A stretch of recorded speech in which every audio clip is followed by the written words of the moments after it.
আবার চলে আসলাম নতুন একটা ভিডিও নিয়ে।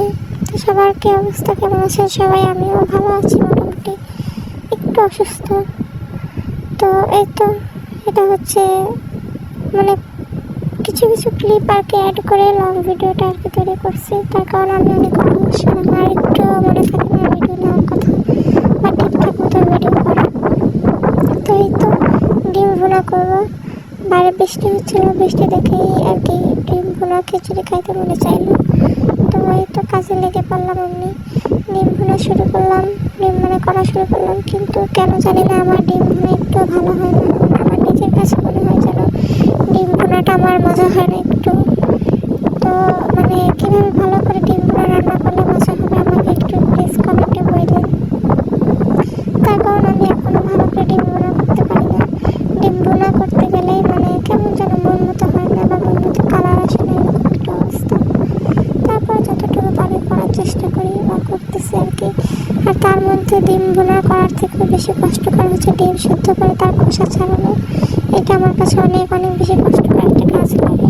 তার কারণ আমি যতবারই ডিমের খোসাগুলো ছাড়াতে চাই ততবারই এই যে ডিম ভেঙে ফেলাইতে যাবো, এই যে ডিম ভেঙে ফেলাই দিয়েছি আর কি। দেখেন ডিম দিয়েছিলাম 4টা, হয়ে গেছে 5টা, আর একটা থেকে কুসুম আলাদা হয়ে গেছে। কি আর করবো, কোনো কাজেরই না, আমি না পারি মানে ডিম ভুনা করতে আর না পারি ডিমের খোসা ছাড়াতে।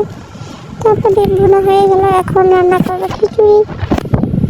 তো খিচুড়ির জন্য চাল, ডাল, 3 রকমের ডাল আর চাল ভিজিয়ে রেখেছিলাম বেশ কিছুক্ষণ আগে থেকে, আধা ঘন্টা আগে থেকে। তারপরে যে যা যা লাগে যাবতীয় পেঁয়াজ, রসুন, আদা বাটা, মানে সব কিছু বাটা দিয়েছিলাম, আবার কুচিও দিয়েছিলাম, সাথে বাটা মশলাও দিয়েছি। মিক্সড করে তেল ঘি সব কিছু দিয়ে হাতে করে ভালো করে মাখিয়ে নিয়েছি।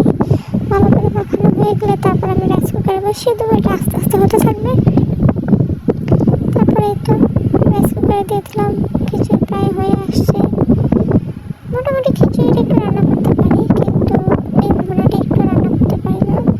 আর তার থেকেও বড় কথা হলো আমি নতুন আর কি রান্না করা শিখছি। আমি আর কি মানে কিছুদিন যাবত হয়েছে রান্না বান্না করতেছি, তার আগে রান্না বান্না করতাম না, বিয়ের পরেও রান্না বান্না করতাম না, কিন্তু বেশ কিছুদিনে হয়েছে রান্না শুরু করেছি আর কি। তারপরে তো রান্না শেষ, উপর থেকে একটু ঘি দিয়ে দিলাম, আর এই যে গরম গরম রান্না করে গরম গরম খেতে বসিয়ে দিলাম। যে ডিম ভুনা, লাল লাল ডিম ভুনার খিচুড়ি, মানে ভুনা খিচুড়ি অনেক বেশি মজা হয়েছিল। আর গরম গরম খেয়েছি তো এই জন্য আরও বেশি ভালো লেগেছিল। তারপর রাতে আমার হাজব্যান্ড বাড়ি ফেরার পথে এই টক মিষ্টি দইটা নিয়ে আসলো। আর দই লাভার কে কে আছে অবশ্যই জানাবো, আমাদের এত এত দই খাওয়া হয় তা বলার মতো। আর এটা হচ্ছে তারপরের দিনের সন্ধ্যার সময় একটা ভিডিও, মানে কেএফসি অর্ডার করেছিলাম, তাই কেএফসি খাচ্ছিলাম, ভিডিও নিতে মনেই ছিল না, এবং শেষ পর্যায়ে এসে মনে পড়েছে এই ভিডিওর কথা। তো তারপর যতটুকু ছিল ততটুকু ভিডিওতে দেখাচ্ছি আর কি। মানে এই যে বললাম না যে আমি মনেই থাকে না আমার ভিডিও বানানোর কথা, আর আমি অনেক অলস, কী আর করবো। তারপর এই যে খাচ্ছি, ভালোই লেগেছিলো। আর অনেকদিন পরে কেএফসি খাইলাম। তো এই তো তারপর একটা পার্সেল অর্ডার করেছিলাম আর কি, মানে একটা রসুন কালো জিরার আচার।